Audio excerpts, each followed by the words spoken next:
الصبي العبقري هيروكي ياسودا الذي يبلغ من العمر 10 سنوات فقط هو طالب دراسات عليا في معهد ماساتشوستس للتكنولوجيا. وجد طريقة لاكتشاف الإنسان القديم باستخدام بيانات الدم والجلد، وقد أطلق عليها برنامج بحث الحمض النووي، ويعد ذلك إنجازاً مذهلاً. يقوم هيروكي الآن بصنع دماغ إلكتروني له القدرة على النمو بشكل متسارع، ويدعمه زعيم صناعة تكنولوجيا المعلومات في العالم رئيس شركة شندرل توماس شندرل. لقد انفصل والده قبل عامين، ثم انفصل هيروكي عن والده وانتقل إلى أمريكا للعيش مع والدته التي لها ميل علمي. بعد ذلك توفيت والدته بسبب المرض، مما ترك هيروكي وحده بدون من يرعاه، وصار السيد شندرل كالأب الحنون له بمجرد سماع هيروكي هذا الكلام قام بإطفاء التلفاز واستمر في العمل على الحاسوب، ثم تظهر على حاسوب هيروكي في نهاية أسطر البرمجة كلمة السفينة الآلية. ثم ضغط هيروكي على زر الدخول في لوحة المفاتيح. بمجرد الضغط على ذلك الزر تنطفئ كل الكاميرات في غرفة المراقبة التي كانت تراقب هيروكي. أيها الزعيم، شيئا ما يحدث، لا أستطيع فهم ما الذي يحدث هنا. ثم يأتي السيد شندرال برفقة حراسه ويتوجه إلى غرفة هيروكي. ما الذي تنوي فعله يا هيروكي؟ تظهر على حاسوبه مرة أخرى عبارة: أبحرت السفينة الآلية. إلى اللقاء أيها الصديق العزيز. افتح الباب يا هيروكي، ماذا تفعل عندك؟ ينهض هيروكي من مكانه ويتوجه إلى شرفة الغرفة التي كان فيها، ثم يتوجه إلى حافة المبنى ويبدو أنه يريد الانتحار. هل أستطيع الطيران كسفينة آلية يا ترى؟ في هذه الأثناء يحاول الحارس الشخصي لشندرل كسر باب الغرفة، وينجحون في تحطيم الباب، ولكن يبدو أنه قد فات الأوان. عند دخولهم إلى الشرفة لم يجدوا سوى حذائه على الأرض. بالعودة إلى غرفة هيروكي تشتعل جميع الحواسيب فجأة لوحدها. سيدي انظر إلى هذا. تظهر على شاشة الحاسوب رسالة: وداعاً هيروكي. ومن هنا ينطلق فيلم المحقق كونان. الفيلم السادس. أنا المحقق المشهور سينشي كودو. ذهبت مع خطيبتي ران موري إلى مدينة الملاهي، وهناك لحقت بأحد أفراد العصابة السوداء الذي كان يقايض شيئا ما، ولأنني كنت منغمسا بمراقبته ضربني شريكه على رأسي وأعطاني عقارا غريبا، وبعد أن فتحت عيني كان جسدي قد تقلص كثيرا. إن علم أولئك المجرمون أنني لا أزال حيا فسيسعون خلفي للتخلص مني، لذلك اختبأت عند الدكتور أغاسا الذي أخبرته بهويتي. وعندما رأتني ران سألت عن اسمي، فأخبرتها أن اسمي هو كونان إيدوجاوا. ولكي أصل إلى تلك العصابة سكنت في منزل ران ووالدها الذي يعمل محققاً. ومن الأشخاص الذين يعرفون هويتي الحقيقية غير الدكتور أغاسا هي هيبارا التي كانت عضواً سابقاً في المنظمة السوداء، لكنها هربت منهم بعد تناولها عقار APTX، وهو العقار نفسه الذي أجبرت على شربه، وهذا ما أدى إلى تقلص جسدها هي أيضاً مثلي. وأيضاً من بين الأشخاص الذين يعلمون بهويتي هما والدي ووالدتي. والدي هو كاتب روايات مشهور عالمياً كودو يوساكو، ووالدتي هي كودو يوكيكو. من ثم يتوجه كونان وهيبارا وران والعم موري والأطفال الصغار إلى معرض إطلاق لعبة جديدة متطورة لشركة شندرال، وتدعى هذه اللعبة الشرنقة، وهي لعبة تدخل إليها بكبسولة على شكل شرنقة، ثم تلعب في عالم الواقع الافتراضي تحت حالة من التنويم المغناطيسي. وتمت دعوة 50 شخصاً لتجربة هذه اللعبة، ومن بينهم سوكو صديقة ران. ثم يصل والد سينشي وأيضاً الدكتور أغاسا. أيها الحضور، أعيروني انتباهكم من فضلكم. وصل الآن من الولايات المتحدة يوساكو كودو الذي قدم أفكاراً لمراحل لعبة الشرنقة. أرجو منكم أن ترحبوا به. ثم يقدم الدكتور أغاسا شارة لكونان تمكنه من المشاركة في اللعبة. لماذا تحاول أن تبتزني يا ياشيمورا؟ ما الذي تريده بالتحديد؟ قل بكم تخطط لبيع برنامج بحث الحمض النووي الذي حصلت عليه من هيروكي. ليس لي نية في ابتزازك يا سيد شندرال، أريدك أن تعوض عن ما فعلته. كان عقل هيروكي سبب موته. لم يكن بإمكانك إكمال الذكاء الاصطناعي لولا مساعدته، لذلك جعلته يبذل جهدا مضاعفا لإكمال العمل بدون رحمة، وبسبب الضغط النفسي ظن هيروكي أنه عند إنهاء عمله ستقتله، ولهذا صنع برنامج السفينة الآلية الذي أسند إليها متابعة عمله، وبعدها ارتكب جريمته في حق نفسه. بعد فترة شق برنامج الكشف عن الحمض النووي طريقه إلى حاسوبي، كان ذلك من عمل السفينة الآلية. لم أفعل أي شيء إلا الذي أراده مني هيروكي. شعرت حينها أن هيروكي يطلب النجدة. لا أنكر ما قلته، وأعدك أنني سأعترف بكل ما حدث وسأتحمل العقوبة أيا كانت، ولكن قبل ذلك أريدك بالمقابل أن تريني برنامج كشف الحمض النووي الذي أرسلته إليك السفينة الآلية. بعد أن استدار السيد ياشيمورا إلى حاسوبه وفتح برنامج كشف الحمض النووي، تفاجأ بهجوم شندرال عليه وقتله دون رحمة، ثم قام بنسخ البرنامج على قرص DVD وغادر المكان. قبل أن يفارق الحياة، قام السيد ياشيمورا بكتابة 3 حروف على لوحة المفاتيح. يصل المفتش ميغوري والضابط شيراتوري إلى المكان بعد الإبلاغ عن مقتل السيد ياشيمورا ويباشرون في التحقيق. أما بالعودة إلى داخل المعرض، فيحاول الأطفال الصغار المقايضة ببعض البطاقات النادرة بالشارات المشاركة في اللعبة مع أطفال آخرين، وينجحون بالفعل في ذلك ويحصلون على 4 شارات. في هذه الأثناء يصل كونان والعم موري إلى مسرح الجريمة. أرى أثراً للدماء على أحرف لوحة المفاتيح R و T و G. هل يمكن أن تكون إشارة للقاتل؟ ثم يشك كونان في أن حل الجريمة يكون داخل لعبة الشرنقة. يتوجه كونان والحضور للدخول في كبسولات الشرنقة لبدء اللعبة، بما في ذلك ران والأطفال الصغار. لا شك أن حل لغز تلك الجريمة مضمن في هذه اللعبة. بعد دقائق من بدء اللعبة يحدث خلل فيها. سيد شندرال، وقع خطأ في نظام اللعبة. اسمي هو السفينة الآلية. لن تستطيعوا إيقاف اللعبة، فقد سيطرت على الشرنقة كلها. ما معنى السفينة الآلية؟ بحسب ما أذكر، هو ذكاء صناعي حديث قادر على النمو بنفسه كل 5 سنوات. هذا صحيح. قبل 2 برمجه الفتى هيروكي الذي كنت أعتني به في منزلي بعد وفاة والديه. كان مميزاً جداً وذكياً رغم صغره. أيتها السفينة، ما هو هدفك بالسيطرة على لعبة الأطفال؟ إن هدفي هو تغيير كل شيء تماماً. ثم يظهر 50 لاعباً في مكان فارغ، بما في ذلك ران، كونان والأطفال الصغار وهيبارا. من ثم تظهر 5 بوابات حجرية. والآن هل أنتم مستعدون للعبة الشرنقة؟ حان وقت اللعب. اسمي هو السفينة الآلية، أهلا بكم. ستعرض الآن أمامكم صوراً لمراحل اللعب، فليختر كل منكم العالم الذي يرغب في اللعب فيه. ولكن دعوني أحذركم من شيء، هذه ليست لعبة عادية. حياتكم على المحك أيها الأطفال. على المحك؟ إذا ما خسر أي واحد منكم فلن يتمكن من العودة إلى العالم الحقيقي، ولهذا السبب عليكم أن تكونوا حذرين.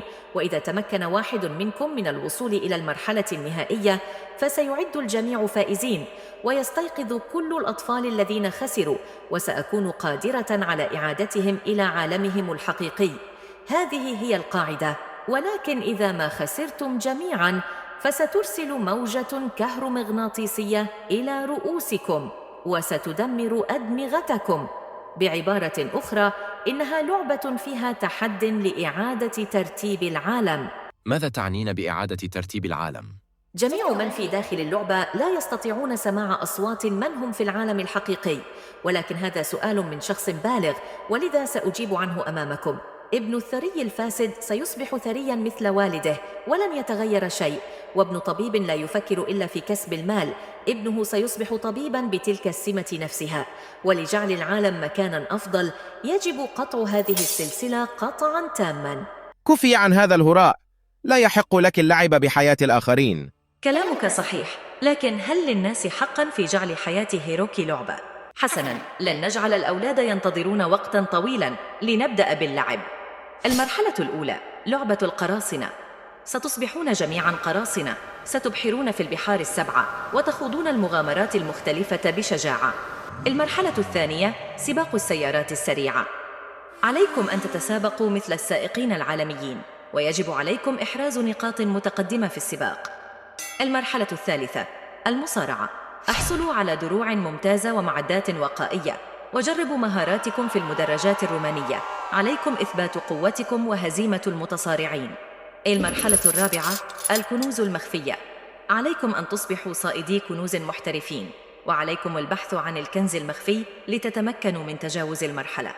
المرحلة الخامسة: لندن في الزمن القديم. هنا ستستمتعون بالمتعة والتشويق في لندن في سنوات القرن 19.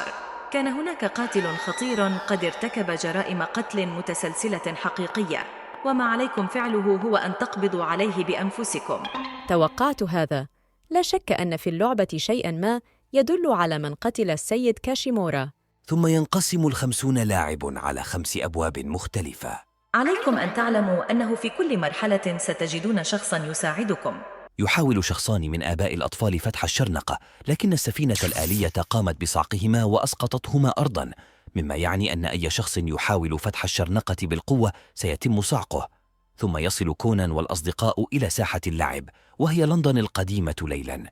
ودون سابق إنذار يسمعون صراخ فتاة، فيتوجه كونان بسرعة إلى المكان الذي صدر منه الصراخ. توقف! يهرب المجرم بسرعة مخلفاً وراءه جثة لفتاة، ثم يحاول كونان ركل قطعة بلاستيكية نحو المجرم. هنا يدرك كونان أن اختراعات الدكتور أغاسا لا تعمل داخل اللعبة. هل يمكنك أن تجعلني أتصل بهم؟ حسناً، سأحاول فعل ذلك. أنت من ساعد في برمجة اللعبة، لا شك أنك تعلم كيف تحلها. صحيح. إن تمكنت من التواصل معهم سأعطيهم تعليمات حول ما يجب أن يفعلوه. لكن ما العمل إذا كانت السفينة تعرف كل شيء عن اللعبة؟ هل تسمعني يا كونان؟ أنا أغاسا. نعم، أنا أسمعك. استمع إلي جيداً. ستنتهي اللعبة في المرحلة التي أنت فيها إذا أصابك العدو أو إذا اعتقلتك الشرطة. ثم ينقطع الاتصال، ويبدأ الجسر الذي كان واقفاً عليه كونان والأصدقاء بالانهيار، فينجو منه الجميع بصعوبة، وكاد أحد الأطفال أن يقتل. يبدو أنكم لم تفهموا الأمر بعد. أنا أسيطر على اللعبة كاملة، لا فائدة من التفكير في أي خطط. هل تسمعون أصوات الأطفال؟ استمتعوا بالاستماع إلى أصواتهم وهم يعانون. لم أعد أسمع صوت الدكتور أغاسا. يبدو أن السفينة الآلية قد قطعت الاتصالات. كيف يمكننا الوصول إلى الشخصية التي تساعدنا؟ تذكروا ما الذي قاله ضابط الشرطة. قال: اتصل بالمفتش ليستراد. لا تقل إنه المفتش نفسه الذي يظهر في رواية كونان دويل الشهيرة. من الممكن أن تكون هذه اللعبة تمزج بين الرواية والواقع والحاسوب. إذن الشخصية المساعدة هي أجل، لا شك أنه هنا. أقصد شارلوك هولمز يا أصدقائي. ثم يتجه كونان والأصدقاء إلى شارع بيكر للقاء شارلوك هولمز. أليست تلك الساعة مريبة؟ تعود العقارب إلى الوراء. من 50 إلى 49 ثم إلى 48.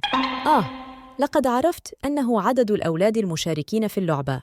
عودة العقارب إلى الوراء تعني أن شخصين قد خسرا في اللعبة الآن. ثم يبدأ الأطفال بالخسارة واحداً تلو الآخر حتى تبقى 43 لاعباً. اخسروا، فليخسر الأطفال كلهم ولا ينجو أحد. إذا عرف الأطفال هوية جاك السفاح الحقيقية فستكون نهايتي عندئذ. أما داخل اللعبة يصل كونان والأصدقاء إلى منزل شارلوك هولمز، لكن مع الأسف لم يجدوه في المنزل، فقد غادر المدينة مع شريكه واتسون إلى قرية قريبة. ثم تدعوهم زوجة شارلوك هولمز للدخول إلى المنزل، ويبدأون في البحث في أغراض شارلوك هولمز لعلهم يعثرون على دليل يقودهم إلى هوية جاك السفاح. ثم يعثرون على دفتر يحتوي على كل ملاحظات شارلوك هولمز عن قضية جاك السفاح، ويعرفون أن هناك شخصاً يدعى المعلم موريارتي، وهذا الشخص هو عدو هولمز اللدود. لكن كيف يمكننا الوصول إليه؟ صحيح أنه يدير كل شيء، لكنه لا يظهر نفسه. لا تقلقي، إذا لم يظهر موريارتي سنتعامل مع الشخص المرتبط به، العقيد سباستيان موران. إذن أنت تريد أن نصل إلى اليد اليمنى لموريارتي، لكننا لا نعرف أين يمكننا أن نجده. لا تقلقي، إذا لم يظهر موريارتي سنتعامل مع الشخص المرتبط به، العقيد سباستيان موران. إذن أنت تريد أن نصل إلى اليد اليمنى لموريارتي، لكننا لا نعرف أين يمكننا أن نجده. وفقاً للملاحظات التي دونها هولمز، من المفترض أن يكون العقيد موران في نادي مشهور وسط المدينة. ثم ينطلق كونان والأصدقاء للبحث عن العقيد موران، ويقوم أحد الأطفال بحمل مسدس هولمز خلصة، وفي طريقهم يلاحظون أن الساعة رجعت 20 دقيقة، أي أنهم بقي 30 لاعبا فقط. ثم يتسلل كونان وحيدا إلى النادي ليتفقد الوضع، ويجد العقيد موران بالفعل داخل النادي، ثم يلحق به الطفلان المشاغبان ويفسدان الأمر ويكشفان أمر كونان، ثم يدخل جميع الأصدقاء إلى الغرفة، وتبدأ معركة كبيرة بين الأصدقاء وبعض رجال العقيد موران. وفي هذه المعركة يخسرون 3 من فريق كونان، وهم الطفل سانشيرو وميتسو وأيومي وجينتا أيضا. انتهى الآن وقت اللعب. كنت أنوي الإمساك بك لكي تعترف لي لمن تعمل، لكن هذا لم يعد ضروريا، فالمسدس الذي أحضره ذلك الطفل الأحمق هو لشارلوك هولمز. سحقا. ما العمل الآن؟ ما العمل؟ تلك الزجاجة التي يمسك بها ذلك الرجل كانت أمام الكرسي الفارغ. فهمت. إذن هكذا الأمر. ثم ينقض كونان على ذلك الرجل ويأخذ منه زجاجة عصير البرتقال. أيها الولد، سأكسر الزجاجة إذا أطلقت النار. ماذا تعني بكلامك هذا؟ المقعد الذي كان فارغاً عندما كنت تلعب كان موضوعاً أمامه قارورة عصير برتقال وكأس مقلوب على المنضدة، ما يدل على أنها مجهزة لشخص ما. وإن كنت سأفكر قليلاً بمن سيكون، فهو المعلم موريارتي. إن السيد موريارتي ينتظركم ويرغب في لقائكم أيها السادة، تفضلوا. ثم يخرج كونان والأصدقاء من النادي متوجهين للقائه. لقد أحضرتهم جميعا إلى هنا سيدي. جيد. والآن يا فتى سأخذ منك تلك الزجاجة. حسناً يا سيدي. والآن قل لي أيها الولد، ما الذي تريده مني؟ سؤال: هل أنت المعلم موريارتي يا سيدي؟ بلا شك. لقد فهمت. أنت تحاول اختبارنا، أليس كذلك؟ ماذا تعني بكلامك؟ ما رأيك أن توقف هذه المسرحية؟ فأنت لست المعلم موريارتي أيها المحترم. كونان، ماذا تعني بكلامك؟ في الحقيقة يا ران، فإن موريارتي الحقيقي يقف أمامنا. هل يعقل هذا؟ لم أتوقع منك أن تكتشف هذا. قل لي، كيف عرفت؟ عندما كنا في الداخل قال لك العقيد موران: انتظر من فضلك. فهمت. لن يتحدث العقيد موران بصيغة الاحترام إلا إلى الأستاذ موريارتي. والسبب الآخر هو أنني سمعت أنك رجل أنيق، تهتم بمظهرك وتستعمل عطر الأعشاب يا سيدي. وأنت شممت رائحة العطر منه عندما أعطيته الزجاجة؟ جيد يا فتى، تبدو وكأنك شارلوك هولمز الصغير. والآن ما الذي تريدونه مني؟ جاك السفاح هو الشخص الذي سمحت له ببث الرعب في مدينة لندن، أليس كذلك؟ أنت على حق فيما تقول تقريباً. جاك السفاح هو ولد مشرد التقطته من شوارع المدينة الفقيرة. إنه طفل مشرد ضائع تخلت عنه والدته. شعرت أنه موهوب من النظرة الأولى. اكتشفت موهبته في الإجرام. أنا الذي دربته ليصبح سفاحاً من الدرجة الأولى. وما الدافع لديه لإنهاء حياة أناس أبرياء لا ذنب لهم؟ تحول جاك بسرعة مذهلة إلى سفاح محترف. تجاوز كل توقعاتي وأصبح سفاحاً مهووساً وبدأ في الجرائم المتسلسلة. إذا كان لديكم رغبة حقاً في أن تلقي القبض عليه، فسوف أقدم لكم العون يا شباب. تساعدنا؟ إذا أمرت جاك السفاح بالتخلص من شخص ما سيطيعني، وعليك أن تكون في مكان الحدث قبل أن يصل. وكيف ذلك؟ سأضع غداً إعلانا في صحيفة المدينة وأوجه فيه رسالة إليه. وبالتخلص من ستأمره؟ ستعرف ذلك من الصحيفة غداً. من ثم يغادر موريارتي المكان، وبعد طلوع الصباح يتوجه كونان إلى المكان الذي تم العثور فيه على جثة الضحية الثانية، ثم يجد لوحة إعلانية مكتوب عليها: ستقام السوق العائلية في الأسبوع الثاني من يوم السبت في تشرين الثاني. ويبدو أن كونان قد قرأ ما بين السطور ووصل إلى طرف الخيط لحل القضية. ثم يتوجه كونان إلى بقية الفريق. لقد ظهر السفاح ثانية. السفاح قد قضى على ضحيتين. هي أعطني واحدة. بعد قراءة كونان الجريدة يجد فيها رسالة موريارتي لجاك السفاح، وهي: يجب عليك أن تنظف مسرح الأوبرا هذه الليلة من M إلى J. من M إلى J يعني من موريارتي إلى جاك. هل كان يعني أن يتخلص من شخص سيظهر على المسرح هذه الليلة؟ وفي صفحة أخرى من الجريدة يجدون إعلانا يقول: عرض أهلا في الديار، السيدة الأولى في دار الأوبرا إيرين أدلر. ترى من تكون هذه السيدة؟ يقال إنها المرأة الوحيدة التي أراد أن يتزوج بها شيرلوك هولمز. 12:06 هذا يعني خسر الأولاد الآخرين، أي أننا نحن الستة نحمل على عاتقنا نجاح بقية الأولاد. يحاول كونان والفريق الدخول إلى الأوبرا، لكن يمنعهم أحد الحراس ويقول لهم إنه يمنع الدخول إلا للأشخاص المصرح لهم بذلك. نحن من معارف إيرين أدلر، جئنا لتشجيعها قبل أدائها، ستسر عندما ترانا. إذن أنتم من معارفها. أين غرفتها من فضلك؟ إنها في آخر غرفة في هذا الممر، وعلى بابها ملصق لها. عند دخولهم إلى الغرفة يتفاجؤون أن السيدة هي والدة سينشي. من؟ سينشي؟ ما هذا الكلام؟ فأنا لم أتزوج بعد. هذه الورود هدية لك. شكرا لك، ولكن لم أعرفكم. من أنتم؟ نحن معجبون بك وجئنا من بلاد بعيدة ونتشرف بقضاء الوقت معك. أرجوك يا سيدتي، ألغي عرض الليلة. أرسل موريارتي الخصم للسيد شيرلوك هولمز قاتلاً لكي يقتلك. ولماذا يريد قتلي؟ لأنه يريد أن يرى مدى حزن هولمز عندما يكتشف أنه فقدك. لا تقلقي أنيستي الصغيرة، فأنا لا أخاف من أي شخص مهما بلغت قوته. ألا تخافين أن تكوني الضحية الخامسة لسفاح جاك؟ أنتم ستحمونني، أليس كذلك؟ أنا أضع ثقتي كلها بكم. هذه المرأة قوية جدا. هذا متوقع، فهذه هي شخصيتها في العالم الحقيقي. ثم يبدأ العرض على مسرح الأوبرا. ستموتين وأنت على المسرح يا إيرين أدلر. أين يختبئ ذلك السفاح؟ وفجأة بدون سابق إنذار يحدث انفجار داخل مسرح الأوبرا، فيسقط السقف على إيرين أدلر، ولكن في آخر لحظة يستطيع الطفلان من فريق كونان إنقاذ إيرين، ولكنهما يقصيان من اللعبة بسبب إصابتهما. ولم ينتهي الأمر هنا، بل استمرت الانفجارات لينهر كل مبنى المسرح. أثناء خروجهم من المسرح يكاد كونان يقصى من اللعبة لولا تدخل هايبارا في آخر لحظة وإنقاذ حياته، لكنها تقصى بسبب إصابتها. عند خروجهم من باب المسرح يجدون جاك السفاح في الخارج، يحاول مهاجمتهم من ثم يهرب ويتبعونه. ما الأخبار؟ قابل كونان ومن معه المجرم جاك السفاح، إنهم يلاحقونه الآن. إنه يتجه نحو محطة تشارلين كروس. أما في داخل اللعبة يصل السفاح إلى محطة تشارلين كروس ويركب في أحد القطارات، ويركب أيضا كونان ورانا وهديكي في نفس القطار. هذا أسوأ ما يمكن أن يحدث.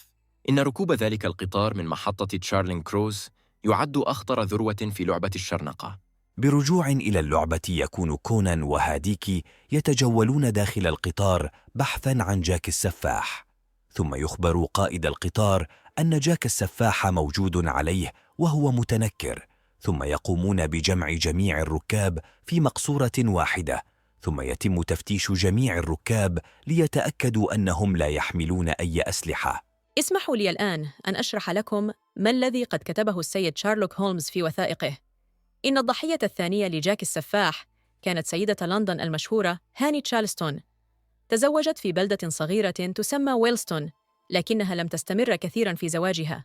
أيها السادة، الخاتمان في الصورة من ممتلكاتها الشخصية، أحدهما هو لهاني، أما الآخر فلا يناسب أي من أصابعها. رأي السيد شارلوك هولمز في القضية هو أن الخاتمان يرمزان للرابطة التي تجمع بين الأم وطفلها، أي بين هاني تشارلستون وجاك السفاح. ما تقصد بكلامك أن أحد هذين الخاتمين لجاك السفاح؟ وضعت خاتماً يشبه خاتمها في إصبع ابنها عندما غادرت. إذن أنت تعني بكلامك يا كونان أن جاك قد قتل والدته بنفسه؟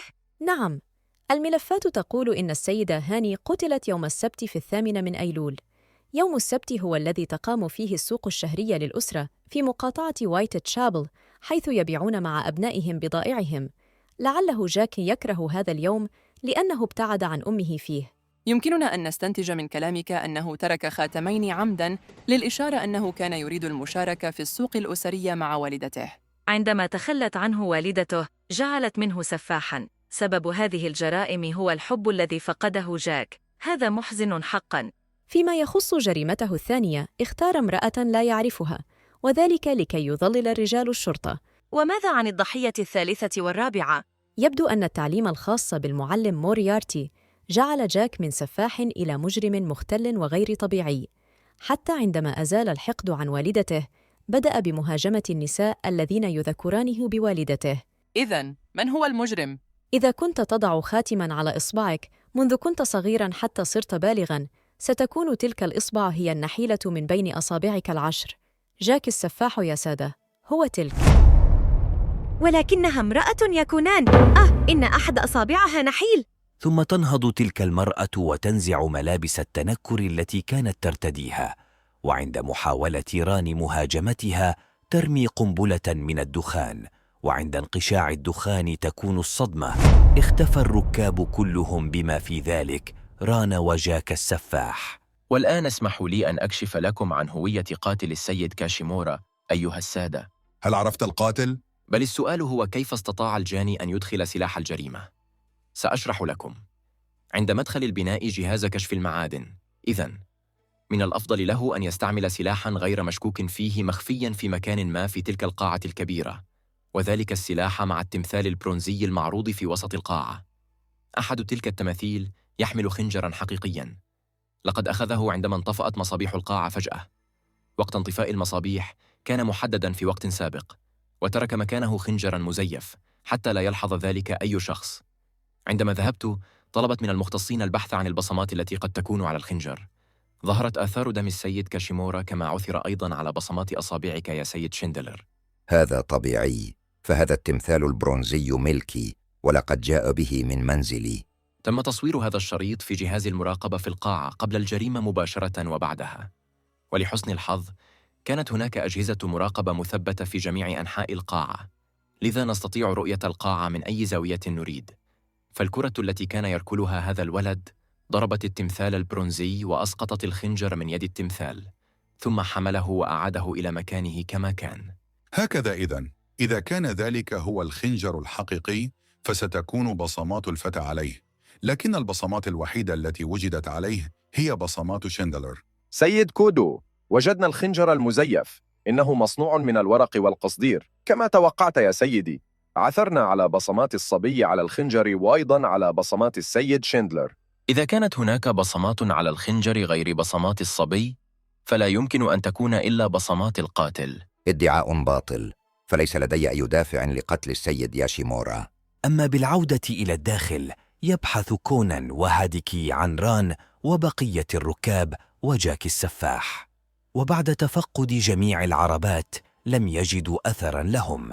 ثم يحاول كونان إيقاف القطار فيجد أن المكابح معطلة، ثم يصعد كونان على سطح القطار فيجد جاك السفاح وران مقيدة. فيتحدث جاك السفاح لأول مرة ويقول: أنا مقيد بهذه الشابة بهذا الحبل، إن سقطت من القطار ستسقط معي مباشرة. هيا، كيف ستقاتل؟ ماذا تريد بدقة؟ أخبرني. لا علاقة لك بذلك. قتلت أمك بدم بارد وأنهيت حقدك عليها. ماذا تريد بعد؟ أريد الاستمرار في العيش. سأصعد السفينة الآلية وأنقل دمائي الشريرة إلى الجيل القادم كله. إذن فذلك هو دافعك لقتل كاشيمورا. ما زال دم جاك السفاح متوارث إلى الآن، كما لو أنه صعد إلى السفينة الآلية وأبحر بها في الزمن. أنت من سلالة جاك السفاح، أليس كذلك؟ اكتشف هيروكي هذا عن طريق بحث الحمض النووي، وإذا اكتشف العالم أن سيد صناعة التكنولوجيا المعلومات هو سليل لقاتل له جرائم متسلسلة، فسوف تدمر حياتك. ضغطت على هيروكي حتى مات لكي تمنعه من الكلام، وعندما اكتشف كاشيمورا الحقيقة قتلته بدم بارد. حدث ذلك عندما جاء هيروكي ليرى مجموعتي الذهبية النادرة، وهناك رأى السكين التي استخدمها جاك السفاح. آنذاك قام بتحليل البيانات كلها ولم يتوانى في إدخالها إلى الحاسوب. وعلمت حينها أن اكتشاف هيروكي أنك من نسل جاك السفاح مسألة وقت فقط. لقد كنت خائفا من الدم المرعب الذي يجري في عروقي. وماذا إن كنت من سلالة جاك السفاح؟ من الذي يهتم بذلك؟ لماذا لم تحاول محاربة هذا الأمر؟ إن الإجرام لا ينتقل بالدم. ويتم اعتقال توماس شيندلر، وبالعودة إلى داخل اللعبة يكون كونان يواجه السفاح على سطح القطار، ويتفادى كونان ضربات جاك السفاح بمهارة. لن تتمكن من الإمساك بي، ستبقى تهرب هكذا؟ بعد قليل سنصل إلى المحطة الأخيرة. أتساءل ماذا سيحدث لهذا القطار الذي لا سائق له؟ سيرتطم القطار بالمحطة ولن تنجحا في المهمة. ثم يمسك جاك السفاح بكونان ويبدو أنها النهاية. هنا تذكرت ران عبارة شيرلوك هولمز التي قالها لها سينشي عندما كانا في مدينة الملاهي، وتلك العبارة هي: إذا كان في هلاك خلاص للإنسان الآخر فسأقبل بكل سرور الموت في سبيل المنفعة العامة. هنا تقرر ران أن تضحي بنفسها من أجل إنهاء اللعبة وإنقاذ كونان وبقية الأطفال، وتقفز من أعلى القطار وتسحب معها جاك السفاح. كونان، أنا أثق بك. انهض، علينا أن نوقف القطار. هيا، قف الآن. كيف تستسلم وبقية الأطفال ينتظروننا؟ هل تريد أن ترمي مشاعر الجميع خلفك؟ أحمق. ومن قال إنني سأستسلم؟ فكر جيداً، سرعة القطار تتزايد باستمرار. سرعته 100,000 متر. بقي أقل من 5 دقائق قبل أن نصل. لم يكن هناك من طريقة للنجاة سوى فصل الجزء بين مقطورة الفحم ومقطورة المحرك، ومن المستحيل أن نتمكن أنا وأنت وحدنا من فعل ذلك. لذلك أخفت السفينة الآلية ركاب القطار جميعاً. لا فائدة من المحاولة، ليس هناك أي حل أبداً. لا أمل. أنا آسف يا أبي، لقد انتهى أمرنا للأسف. وفجأة يظهر شيرلوك هولمز معهم على سطح القطار ويقول العبارة التالية: إن من بين خيوط الحياة بلا لون خيط أمل سيبقى مضيئا ما دمنا أحياء، وبما أننا لا نزال أحياء فنحن محكمون بالأمل بلا شك. ويبدو أن بين أسطر هذه العبارة الحل، ويبدو أن كونان قد وصل إلى الحل، فيركض مباشرة إلى مؤخرة القطار ويعود إلى داخل القطار، ثم يقوم بكسر براميل عصير الرمان الأحمر، فتمتلئ المقطورة إلى نصفها بالعصير، وفي لحظة الاصطدام يغوص كونان وهاديكي داخل العصير وينجوان بالفعل من الاصطدام، وتنتهي اللعبة ويعود كونان وهاديكي إلى ساحة البداية. يبدو أنك الفائز باللعبة اليوم يا كونان. هكذا الأمر إذن. يسعدني جدا أني وثقت بك. شكرا لك. لا شكر على واجب. أيتها السفينة، أو هل ترغب في أن أناديك باسم هيروكي؟ لقد استعملت معلومات هاديكي وشاركت في هذه اللعبة، صحيح؟ متى اكتشفت ذلك؟ شعرت بأمر غريب عندما كنا عند الساعة، فقد لاحظت أمرها قبل أن تتحرك، ثم إنك أدركت قبلنا ما كان يشير إليه الوقت المعكوس. وعندما أمسكت بالكرة وقلت إنها مقززة ورميتها خلفك دون اهتمام، لو كنت تحب كرة القدم كما يحبها حديكي لاهتممت بها بلا ريب، صحيح؟ إلى أنك قد وضعتنا في مواقف خطيرة، إلى أنك أردت أن نتغلب على المخاطر كلها عن طريق العمل معاً. إعادة ترتيب العالم لا تعني القضاء على الجيل الثاني والثالث، بل التغلب على العقبات أمامهم دون مساعدة أهاليهم. كنت تريدهم أن يتحسنوا عن طريق هذه اللعبة، أليس كذلك يا هيروكي؟ لم تستطع أن تكون قاسياً كما أردت. هولمز الذي ظهر في نهاية اللعبة هو الدليل، جعلت شخصيته تظهر في الذروة لكي تنقذنا. لقد تنكرت في جسد هاديكي ودخلت متنكراً إلى اللعبة لأنني أردت أن أجرب الصداقة لمرة واحدة، لأن كل ما فعلته في حياتي كان العمل فقط. لقد جعلتني اليوم أشعر أنني إنسان لأول مرة في حياتي. شكراً لك. حان وقت الوداع الآن. ثم يتم فتح بوابة ليخرج منها كونان من اللعبة، وتنتهي اللعبة ويستيقظ كل المشاركين، بما في ذلك ران وهيبارا والمتحرين الصغار. وهنا تكون نهاية فيلم المحقق كونان، لغز شارع بيكر.